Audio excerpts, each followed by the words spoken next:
I'm Pat with Heartprint. I'm one of the sales managers here for the U.S. here at Heart, and we're just going to talk today about how digital printing helps this category, right? This whole category of alternative beverages is trying to differentiate itself from the rest of the market, right? And the rest of the market is in labels, sticker labels, sleeves, whatnot, and everything in the beverage world here that we're talking about for AltBev is we're trying to be elevated and make the look elevated. So that is what this whole conversation is about. We're going to keep it super casual, conversational about how your branding will work on cans and how we can help digital printing in general will help your brand fly off the shelves. Without further ado, we'll just kind of go through introductions here of who we've got on the panel, and we'll go from there. Hey, what's up, everybody? Alex here from Funky Buddha, manage all the marketing and sales for Funky Buddha. Hey, everybody. Going to be up here for the next couple of hours, so try not to do a mind melt. So my name is Michael Ramirez. I own a company called Mars. Mars is a consulting firm where we take drinks from concept all the way through shelves, and through a partnership, we get it all the way through distribution and we get sales done. We just recently are now working at also taking brands to the UK and the EU that are more on the functional beverage side, but we're even doing it with sodas. And then I also have a co-man that we're just finishing up the acquisition about. Hopefully, it's done by the end of next week. And then we're going to open up a second one in Missoula, Montana, and a third one on the East Coast. And our whole target is what we call the middle, where functional beverage sits today, where THC beverage sit today, is to try to keep redundancy, which is very important when in a co-man. I've owned quite a few co-mans, I should say that too. I still own one that's in Canoga Park that we specialize in cannabis in California. It's the largest one in California. I've been dealing with drinks since 2015 in that market, which is it's wild. But what we'll get into a little bit more too is, but how not to nickel and dime a customer, and this starts with the can with us. Ingredients in can, on ensuring that we're getting quality to our customers because we're the middle, and also costs, trying to maintain costs, and there's no hidden fees. Hi, my name is Gabs. I run here, so need a minute. I am the creative director at Heartprint. I've been there since the beginning. We do no minimum quantities on cans. I have seen in the past 7 years since the beginning, considering we're the original digital printers, I have seen companies go from beer to everything but beer and going from 500 cans all the way to offset. So my job from the beginning has been to help all of our customer, anyone that wants to come in with a dream to get a can, to help them get there and to go to the beyond. Perfect. So we're gonna just kind of roll through things, run some conversations by you guys, see what you guys have to say, and kind of go from there. So, really, Alex, I guess when you first launched your brand, how did you kind of, as marketing director, approach the branding and the approach for the packaging itself? Well, it's funny, we had to actually approach it twice. So we'll talk about that in a second. So, what I like to think, and by the way, my intro was very short. I can go a little bit, but my background is mostly in marketing. But not necessarily the beverage space. I'm actually kind of new to the beverage space. In marketing, no matter what your product is, my goal, like something that I'm very strong about, is storytelling. And storytelling to me in the beverage space begins with a can. You got to have a can that tells your brand story, tells as much as you can from the flavor profile. And that's, to now finally go into your question. So, when we were looking at how are we going to create this can, we said, okay, we're funky. We want to be a little funky. We want to be a little different. We want maybe for it to tell something about the flavor profile, so maybe somebody can see the can and kind of know what they're getting with it. We also want to make sure that it's attractive. Obviously, a can is our billboard on the shelf. So all those things came into play. And we worked with Hart actually, and I have an example right here. We worked with Hart with our first sort of design, one of our co-founders was very adamant about a little bit of exposed aluminum. He wanted to do that. So what we did there is we looked at several different, and Pat, I think you probably are going to know, many different colorways. We went in many different ways, many different flavors.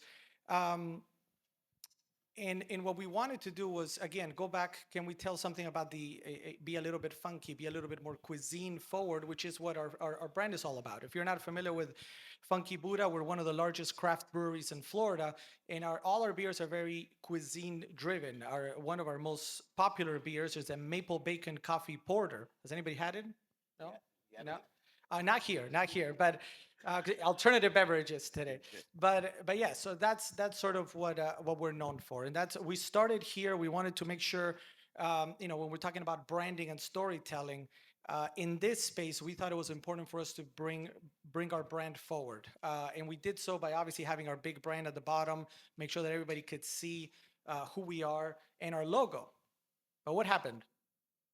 You want to talk about it now or later? We can, yeah, let's talk about it. This is all, we're winging this whole thing. So what happened, and one of the reasons we're going to talk about digital print as to why, is digital print allows us to be nimble and very agile. And in this space, as many of you guys probably have seen, legislature changes from one day to the next. So we printed these scans with you guys. It was great. We were very happy about it. And about a week later, we got like, hey, wait a minute. Your Funky Buddha logo appears to be attractive to children, even though it's in all our beers, right? So then we had to very quickly change it up. And this is one of the pluses of working with digital print, is that it allows us to be nimble. If we had gone full offset, which we can with you guys, but if we had gone full offset and done all that prep and hundreds of thousands of cans, and then they told us that would be a small problem. So that's one of the ways that we've partnered with Heart, is we've done smaller runs in the beginning, test the waters, make changes, iterate as needed, and that's why we chose Heart Print for our first runs. Perfect. Yeah. Great example of how every state has different regulations, especially when we're looking at alt beverages, specifically hemp, but like every state has different milligram requirements, different logos, different restrictions, and you have to do your homework. So basically, you can have one flavor, but you might have to have 3 or 4 different cans to go into each one of those states. Um, Going off of that, Gabs, as far as like branding and marketing go, like what would you say from a creative standpoint, like makes a brand instantly recognizable on the shelves? It's like the golden question that everybody wants to know. Like, what's the easy answer to it? And there's not an easy answer to it. Every brand has a story, and being able to tell your story fast, like not to hold on to something and to keep it in and saying like I'm just gonna release it when it's perfect. It's you gotta bring in people to be part of the way that you're growing and the way that you're building a brand. I love the example that you have. You said that you nailed it perfectly, that you put something out there and you have to do homework all the time of what's going on, who's your market, how are they receiving it, and being open to the fact that you're going to change and you're going to evolve. You're always going to have something new that you want to add to the brand to make it more like, no, this resonates with me and this is going to be who the brand is. So being able to accept that you're not going to nail it on the first try, it's one of the biggest I guess realizations that everybody has to have, that something is going to change. When it comes to like what makes a brand stand out, I think that the longer you're in the game and the longer that you see your can on a shelf and compare to the others and being able to switch the way that you look, it's the best way to grow as a brand. Again, with the digital printing, and I'm happy that we were able to help with that. That once you need to change something, you're like, you know what, this is not what I want to look like anymore. I need to switch it up a little bit. I need my logo to be more on this side, or maybe my logo is not doing the thing. Maybe it's more like I need to put kind of like that. Like it's not about the logo, it's about the lettering behind the logo. I'm gonna switch it up and to continue playing with the way that you look. That's one of the best ways creatively that you can put the brand out there. Plus, you get to tell a story of your own self-growth, and people are very interested in that, especially in a market where everyone's trying to tell their story, that everyone's different, and I'm special, I'm different than that one. Like you gotta welcome people into it. That way, they're part of it. Yeah. Storytelling is huge, right? Because the shelves are packed full of all these different brands and beverages, and what makes you stand differently amongst everyone else? Everyone can have a flavor, but if you have a story that resonates with your customer, that is the emotional connection to a beverage. It sounds weird, but the emotional connection to that really helps drive customer retention and just getting people more interested in your brand. And it kind of starts with the packaging, right? And I think I want to touch on that real quick because you both, all three of you said it. The story, there's a couple of key components. One, everybody has to have a story, and even on the consulting side, I won't deal with anybody unless they have a story, because I can't sell anything that I don't believe in, and that's really important for us. And so the curb appeal of your brand, the can gets them to buy it once. The outside. This is your story. This is your brand. Everybody, you look at mine right away, they'll go, "Wow, it's a lightning bolt. It's got energy related something," but it's part of the storytelling. This is done by way smarter people than me on our team. So the outside of the can is part two. The inside of the can keeps them coming back. So it's equally as important on the outside and what's on the inside. And believe it or not, there's plenty of brands that I work with that don't even understand that most simplest the connection between the two, right? So that is extremely important. And the last one, you have to get liquid to lips. You have to have tastings and get out there, because if you're on the THC side, we're still a new category. If you're on the functional beverage side, you're still fairly a new category. So we have to keep education, and that's where that happens on the ground. You have to invest in people who are going to do that. Those are the most important components as my side when dealing as a brand and as a consultant. Those are the ones we preach the most. Which is why I love when people work with designers. Like you can tell when you look in the full wall of all of these cans that you see in a supermarket, like or anywhere, like who has a graphic designer that's telling their story and who is starting in the business. Because when you have a graphic designer that is able to graphically tell your story in the universal language of visuals, they're able to connect the dots of the things that you consider important and put them in the can, and you can really say a lot or tell a lot about someone's brand through the first look of a can. So if there's like a huge thing that I like to put out there is to work with a graphic artist so they can tell your story when they're building the can. Well, how fun was it? Sorry, this went off. How fun was it to build this? We had how many people on the call? Probably 10, 12 people from both sides. It would seem like it was a lot of people. I sat in a corner and didn't say anything. But we had our graphic designer, the one that came from Craft Fusions. This is going up. Oh, thank you. Thank you. Everybody can hear me, right? So we had one from Craft Fusions. That's our manufacturing side. We had Hart on there.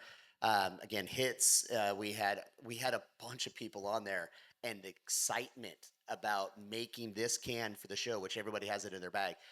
Making this can for the show was unbelievable to watch all these artists just go nuts with it, and it was amazing. So, and this is what they came out with. We let pretty much the artists just run with it.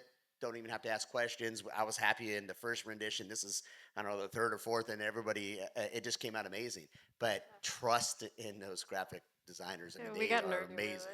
it. And how fast did that from that call to it being in the can? Because we had so much excitement on it and everybody was focused. I mean, it was like that afternoon we had the first one of what it was going to look like, and then they started putting stickers on it and changing a few things because we couldn't touch some property like the nutritional side. But I'm also not selling this, so I don't need to have barcodes on it for the show. But I mean, just to show what they can do when you look at it up close. Um, because I love studying this, but when you look up close, you feel it. You feel the matted. You look at this as silver. They printed on the silver just in that one spot.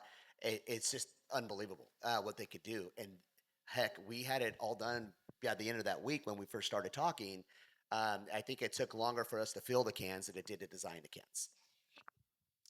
So that can happen in digital because volumes, there are no minimum order quantities for digital. It's hundreds of cans. Where if you're looking at sleeves or labels, you're usually looking at thousands. So most people think a printed can is going to be ultimately way more cans than they need, but it's not the case with digital. Um, just on the marketing side of thing too, I like to say a delicious beverage in a boring can is just a secret, right? Because step one is to get appeal someone. You can have the most delicious tasting beverage in a can, but if you're not marketing and you're not making someone want to pick it up, they're never gonna know, right? So um, let's continue the conversation here. This guy goes more to Alex and Michael here. As far as like packaging or timeline challenges, what would you say beverage brands struggle with the most?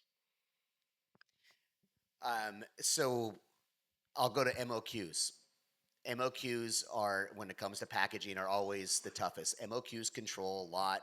Um, there's depending on what place you go to have your cans made, um, it can control how much you need to spend on your cans, which usually dictates on what your manufacturer is going to do. And this is what I'm talking about. If you're making a 12-ounce sleek and you're going to do 40,000 cans, that's just above 20 barrels, right? So the manufacturers know that. They know that you're going to do 40,000 cans because some of them, that's what they require as an MOQ, as a print shop. So they dictate their bottom line is 40,000 cans if you want to work with us. I'll, believe it or not, because I know as the co-man side, there's a lot of tie-ins with that. So MOQs for me are huge. But getting nickel and dimed is probably the worst thing that you can do to a brand. Co-man's included in that. Having straightforward pricing is extremely important. You know, even if you just tell me per color is going to be this much more in a can, we could figure it out. But no hidden fees. That is a killer for us. And because when we're out there selling it to our customers, because we do a lot of the middleman side, and we won't do a markup, they pay them directly. Like they use our negotiating side because of how many cans we buy per year. It's super important though not to have these nickel and dimes, and because you could kill a brand. I mean, I've seen it. I've seen the cost just get so astronomical because they wanted a can that looked like this versus one that they can afford. Or if it was a lower MOQ, they could get a can like this. There's not too many print shops that'll actually do that, and that's what I loved about this. Um, because we have some customers that are going to do 100 cans because we have an innovation center. So they want to just run 100 cans to see what it's going to taste like commercially. They're not going to buy 40,000 cans for that. Or they're going to pay $1 per can for it to be made. So we got to be real. But it does come down to cost and just being upfront. That's probably my biggest challenge. Transparency. All the way, Transparency. yes. Transparency for the win. No, yeah, I mean, I mean, I'm just gonna echo what he said. I know that's not fun, but yeah, in particular, the partnership is the most important, right? I mean, I think we've all worked together with different clients, and what I find is the better the relationship you have with with you guys or with your partner is what helps everything move forward. Hidden fees is one. Missed deadlines all the time, and like, oh, sorry, I forgot about this, I forgot about that. When you have open conversation with your partner, I think that is the what you need to achieve every time to for success. I've got one more for you too. So your unique situation where you've been a brewery for 15, close to 15 years. Roughly, yeah. Um, but you decided to go digital with your social tonic. Why?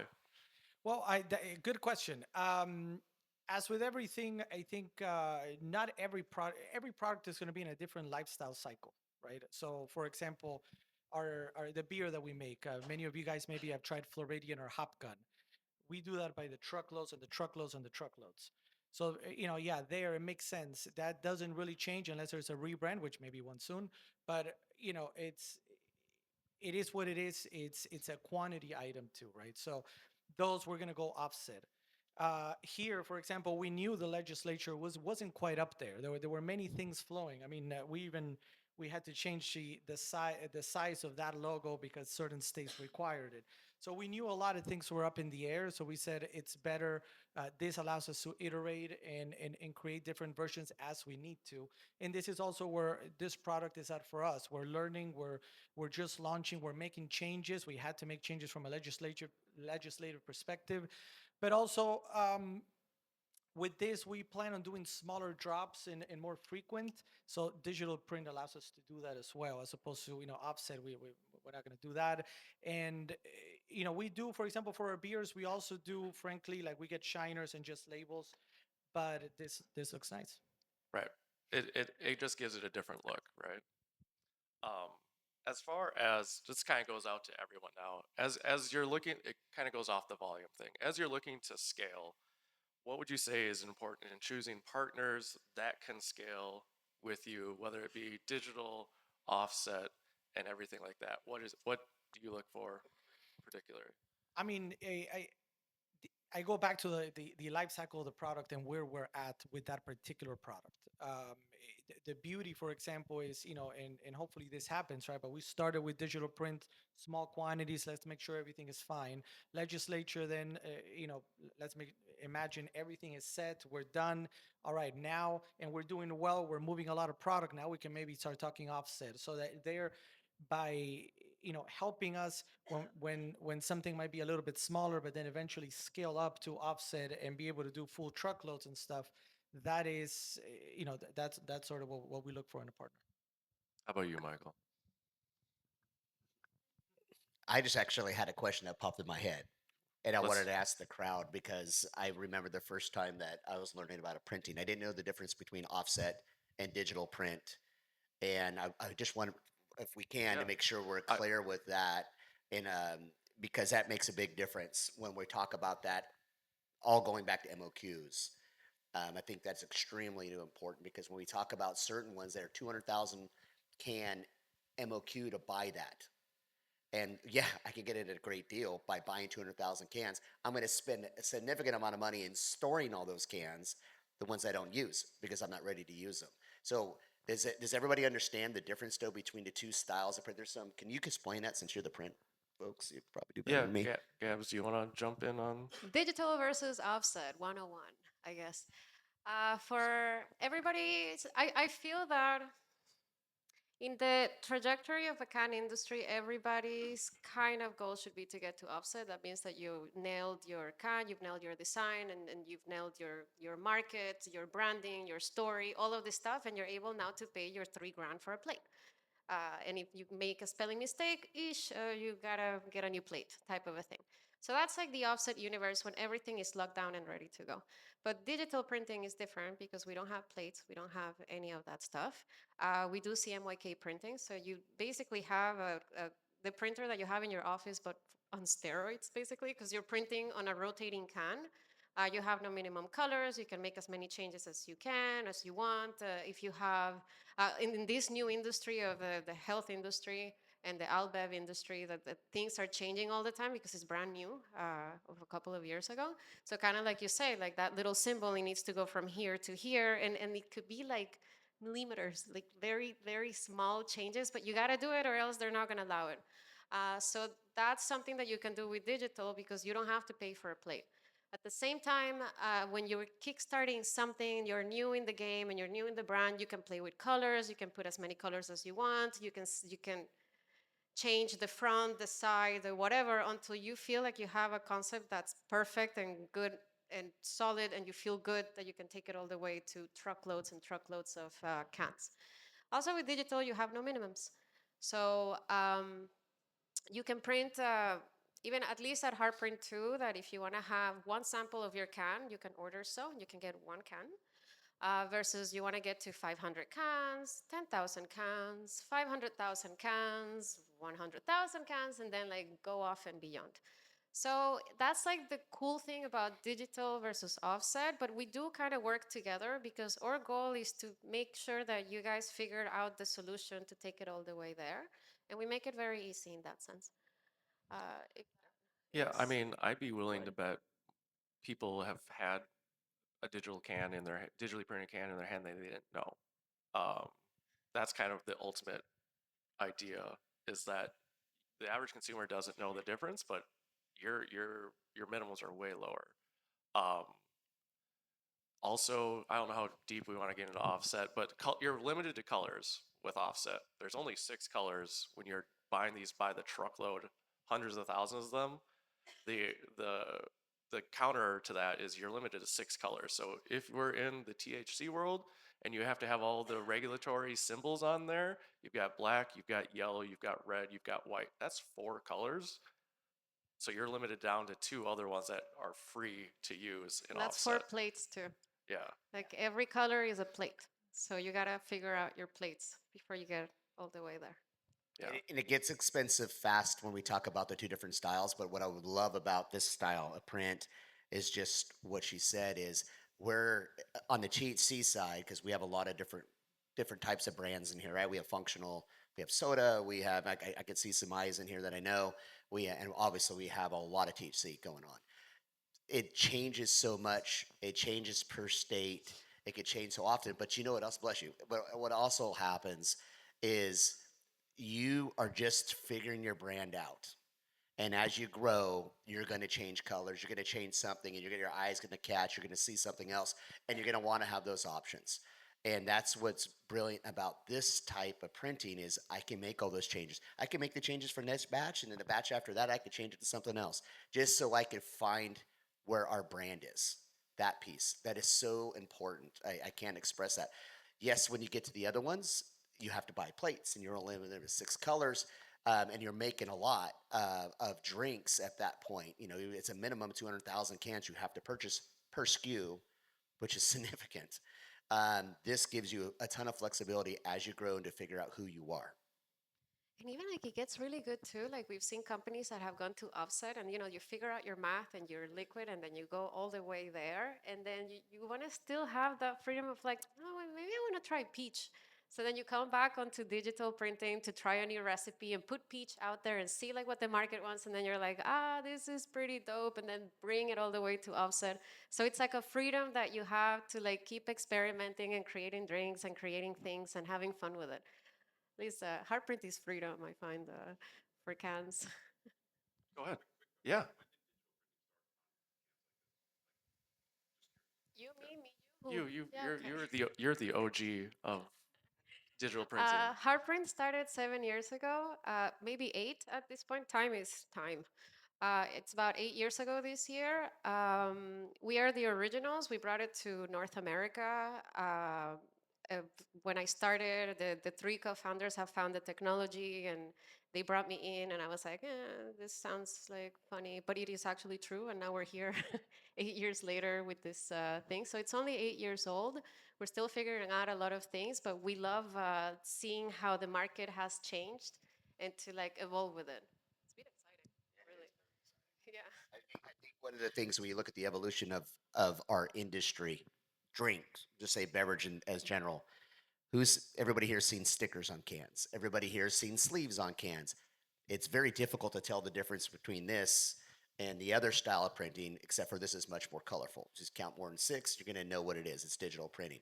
But this is the next step. I mean, a lot of great brands have been started with stickers. A lot of great brands have definitely been started with sleeves.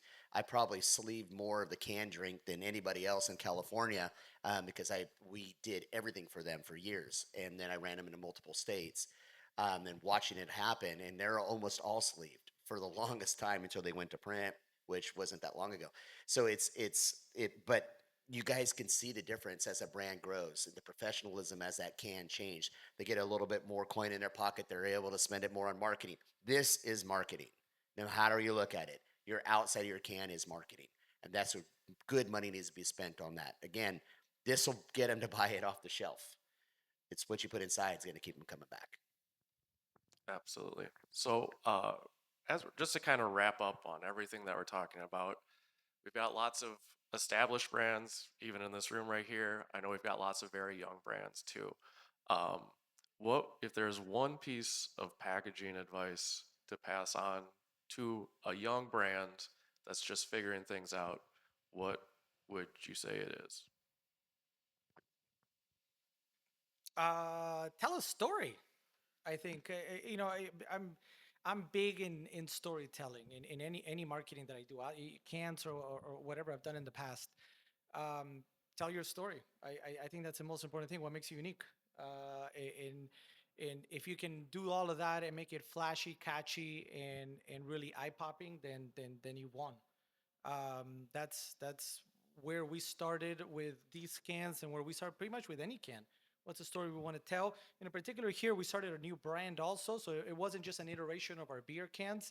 It was something brand new. So we wanted to tell the funky side. We wanted to tell the THC, the flavor profile side. So it's just tell your story, what makes you unique, and catch your eye in the on the shelf. I echo that. Absolutely, telling the story is important, but trust yourself as well. Don't hold out. I have seen this way too many times. Do not hold out on your launch because you want to change one color of a can, because get it out there to the market. The one thing I love to cook, and I don't know if everyone else says that's my favorite thing to do is cook. I love to cook. I never cook for myself. I have to cook for everybody else. And that's their palates that I'm going after, is their palates, not mine. You can stare at this can and I love it. I think it's perfect, but I could probably stare at it in 10 minutes and start wanting to make 15 changes on it. Don't do that. Get it out in the market. Let them be the judge of what you're doing, and but trust yourself, because believe it or not, that we all started out as nothing in the beginning and we had to learn all this ourselves. Even Coke and Pepsi had to do the same thing. Everybody else, but it doesn't matter. They all had to do it. Just get it out there. Be different. Do not be the same. Don't go, I want to be like them. Don't say that. Be original. I'm an artist, so I get emotional with this question because I every customer that we have and everyone knows while we're in this industry, you believe in the product that you have and you believe in the liquid that you're creating and this thing that it's different that you're bringing into the world, and you believe that what you're doing is, and it's true, and you gotta believe in what it is that you do, and just put it out there. I'm a big believer in make it exist, make it better. Make it exist, make it better, and then you go back and you make it better and you make it better. But the hardest thing is to put it out there. Like you, I've seen a lot of people. It's like it's not perfect yet. It's not perfect yet. It's not perfect yet. But it's kind of like a news flash. Even Coca-Cola is still trying to reinvent themselves regularly, because even if you nail the product and the liquid, you gotta really look differently because there's a new market coming in, there's a new age coming in, there's a new generation that cares about different things and different colors and all of this stuff. So just gotta just do it. Throw it in there and study it and get back into it. And also hire a designer. You have a story, you know what you want to do, you know what you want to put out there. You speak to it's like a human chat GPT, but better because they have emotions. And you tell them like what it is that your vision is, and they will turn it into something spectacular that you're gonna put out there, and a year later you're gonna change it anyway. So it doesn't at least it'll be good. Something that they put out there. And yes, don't do stickers and don't do plastic sleeves. Like there's a solution out there. Just just stop with the whole sticker. It's the worst thing that you can do for the environment. In this industry, one of the things that I hear a lot, and being in this conference for the past 2 days, is how much people really care about the sustainable side of it and the natural side of it. When you say that, and then I see a label or a plastic, I'm like, fuck. Like it could have been already elevated into something that is universally recyclable, and that's an easy change. And not saying that because of hard print. I'm a bit of a hippie. It's why I like hard print, but because the solution is there, just switch it, whether it's with us or just, yeah, just do the thing. Perfect. That kind of covers everything that we were looking to do, conversationally wise. Do we want to open it up to the floor? Does anyone have any questions? Speak. You did a great job. Oh, When do you think you will have the glow in the dark colors? Oh, okay. So that was exciting because people have been talking about that for a while. I find it like a funny, it's a funny type of ink, kind of like a, okay. The printer that we have for cans, they hold cartridges, right? And we have spaces to put like a different type of something, whether it's a neon or if it's a glow in the dark or something. And we're always trying to find a way to make the technology better and to give people something that they want. The glow in the dark has been something that some people have brought it up. In my brain, because I'm an artist, I guess, I'm wondering like, you put it in the fridge, and then you take it out of the fridge, so it glows in the fridge, but not out of the fridge, unless you're in a rave party. It's with the blue lights and all of this stuff. So we're really trying to see like what is the biggest ask that we're getting. So far, we do get the glow in the dark that we're studying, and the neon. Looks like neon is kind of like pumping very much more than the glow in the dark, but it's interesting because it's possible. We just need to know what's the cartridge that we're gonna get next. Does that? I love that question. I love that question. One more quick question is, I primarily come from the cannabis space, and in a lot of those packaging, a lot of the jars have printing on them that is so thick in such ways that it gives full texture. Like I'm talking a millimeter or two thickness of paint on certain things. I don't think that'd be applicable necessarily to like a $8 can, but a $50 jar of flour or something. You know what I mean? It's like a piece of art. You can feel it in your hand. That can right there, which is one of my favorites, does have some of that nice can feeling, a little bit of raised print. How high can you get on it though with these types of cans? Because like I said, in cannabis, you could like feel it. It's like, damn, that is like Okay. almost embossed or debossed. Okay, so I get nerdy with this one because it's a lot about file setup and how printing works. A relief. To get a race on a can, you need to have certain ingredients to pile over each other, right? So in digital printing, you put a can like fast rotating into a machine that, it curates the can, and then you get the cyan, the CMYK, cyan, magenta, yellow, black, and then you get the varnish, and you get more curation after that. So I almost like hit you in the face. I'm so sorry. So let's say like the way to do that is to really layer the most amount of color all the way to the varnish. So we have done like in this can, if you guys have it, I guess you can find a lot of the texture like on the side. And that means that we have, in this case, a lot of cyan and yellow, and then you put the varnish on the top versus something that's next door that doesn't have much. So then you do feel the race of it. We have done like back in the day when we had more time to like mess around with the printer. We did white cans that had like little dots on it of like 100% cyan, 100% of all the four colors with 100% varnish, and you could do braille. Like it was insane. Against like black, black, black against the white, you could see like how it raced, and we got to play around with that stuff. So at any point that you want to have that type of texture, you have to think in terms of layers when you're setting up a file.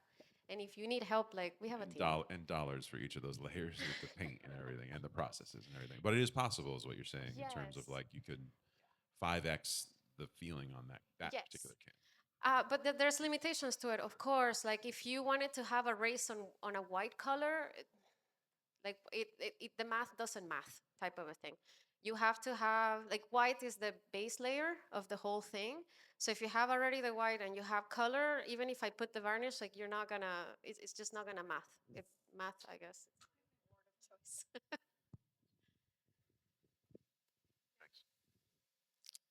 Anybody else? Perfect. Well, thank you guys for coming here, hearing us Thank today, and you. I hope you learned a little.